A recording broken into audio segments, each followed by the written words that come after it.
तर मग एका दिवशी मम्मीने किती काय गोष्टी बनवल्या तुम्ही बघा. तर मम्मीने कैरी आणल्या होत्या छोट्या छोट्या, त्याला मीठ आणि हळद लावून मम्मीने ठेवलं आणि अर्धे कैरीची मम्मीने चटणी केली.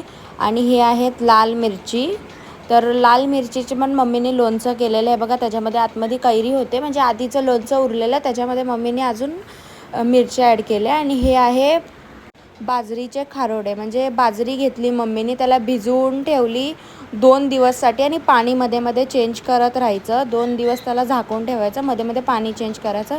हे आहे आमचं 1 वर्ष आधीचं लोणचं. माझी मम्मीने 8 किलो लोणचं केलेलं, पुण्याला पाठवलं, सोलापूरला पाठवलं, मम्मीने सगळींकडे पाठवलं लोणचं. आणि मग नंतर 2 दिवसानंतर त्याला असं सुकून ठेवलं आहे बघा बाजरीला 1-2 तासासाठी. नंतर मी चिक्कूचा ज्यूस पिला, कारण दादाला आमच्या खूप आवडतो, म्हणून मी बनवला आणि सगळ्यांनी आम्ही पिला. तर त्याच्यानंतर ते ज्या बाजरी आहे ती सुकवली 1-2 तास, जरा ओल्लीच पाहिजे. आणि मग नंतर त्याला मिक्सरमध्ये वाटून घ्यायचं, थोडं जाड आणि थोडं पातळ, म्हणजे मीडियम वाटायचं. त्याच्यानंतर त्याला पाणी घेतलं, हिरवी मिरचीची पेस्ट, नाही तर तुम्ही लाल चटणी पण टाकू शकता. आणि त्याच्यामध्ये तीळ टाकली होती मम्मीने थोडीशी.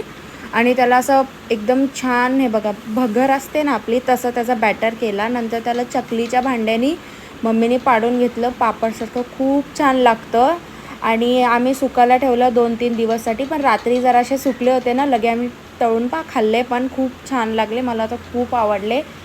पापडासारखं लागत होतं, खूप छान.